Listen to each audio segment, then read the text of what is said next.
Well, good afternoon. I'm a little late, but welcome to Morning Gospel Fuel with Mr. G. It is Wednesday. No, it is Thursday, March 24th, the third Thursday of Lent, and it is the feast day of Saint Óscar Romero. And he was around in the 1900s. He died in 1980 in El Salvador. Um, he was serving as the auxiliary bishop in the Archdiocese of San Salvador. Um, but he eventually became, well, he served that, but then he eventually became the Archbishop of San Salvador, and he spoke out greatly and heavily against social injustice and violence that was escalating in conflict between the military government and the left-wing insurgents that eventually led to the Salvadoran Civil War. And after he was done celebrating Mass in a small little chapel in 1980, he was shot by an assassin, like as he was stepping off and off of the sanctuary. So um, I don't know if he is proclaimed a martyr at this stage. I'm assume so, but he was, 1980 is not that long ago, like just over 40 years ago. But anyway, he is the patron saint of Christian communicators, El Salvador, the Americas, as well as the entire Archdiocese of San Salvador. So that is Saint Óscar Romero. Today's Gospel is from Luke chapter 11, verses 14 through 23. Let's begin in the name of the Father, Son, and Spirit. Amen. He was driving out a demon that was mute, and when the demon had gone out, the mute person spoke, and the crowds were amazed. Some of them said, "By the power of Beelzebul, the prince of demons, he drives out demons." Others, to test him, asked him for a sign from heaven. But he knew their thoughts and said to them, "Every kingdom divided against itself will be laid waste, and house will fall against house. And if Satan is divided against himself, how will his kingdom stand? For you say that it is by Beelzebul that I drive out demons. If I, then, drive out demons by Beelzebul, by whom do your own people drive them out? Therefore they will be your judges. But if it is by the finger of God that I drive out demons, then the kingdom of God has come upon you. When a strong man, fully armed, guards his palace, his possessions are safe.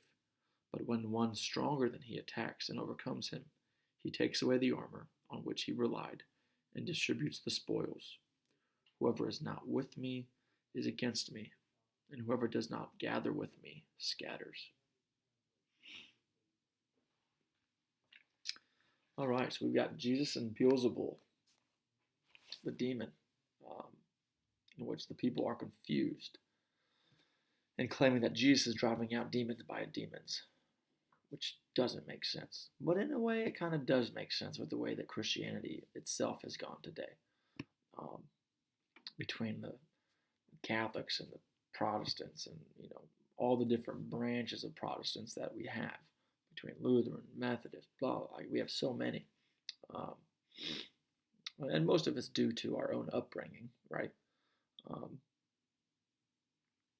I was born and raised Catholic, but whenever I changed and whenever I went to college, I was like, I don't want to be Catholic just because I was born Catholic. So I decided to study, and join a Bible study and like go into different religions and stuff like that. And then I'm like, everything makes sense.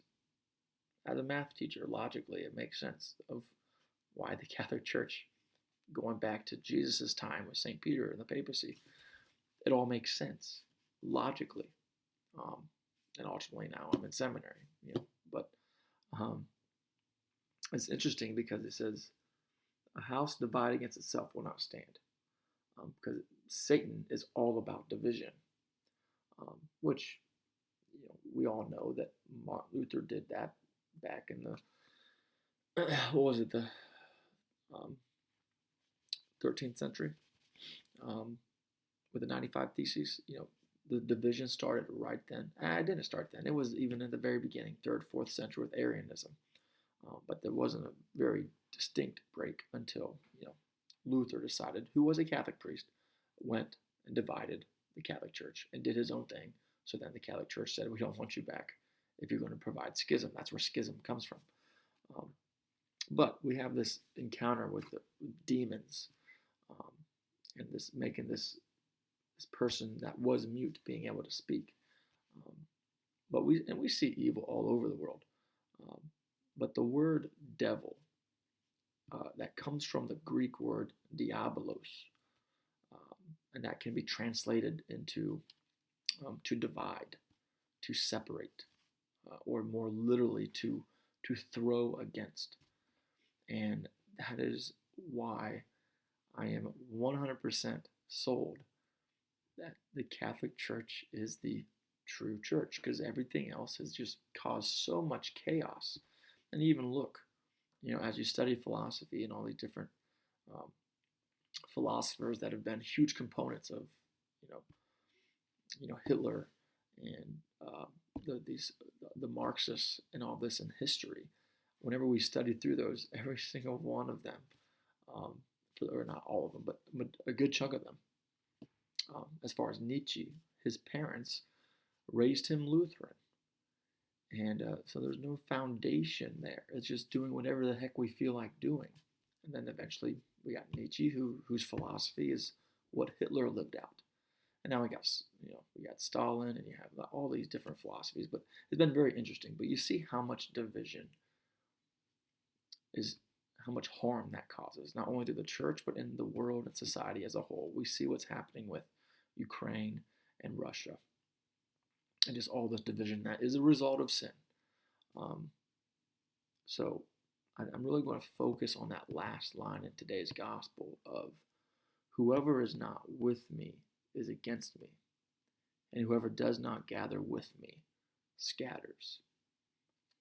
So what is it that we're doing to make sure that we are with the truth of Jesus Christ in our lives, externally, but then also internally in our hearts? How are we growing in our faith and not just giving in to all of these worldly passions and desires and our emotions all the time?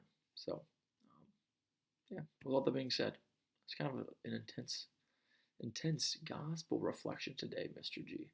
But we also had St. Óscar Romero, who we saw the division of the government right wing and the left wing of how he was killed in 1980, and that's not that long ago. So I think we all are at a point in our lives where that our faith needs to grow. There's got to be a turning point where Christianity means something more than what it did in the past. So have a great day. God bless. Keep it real. In the Father, Son, and Spirit. Amen.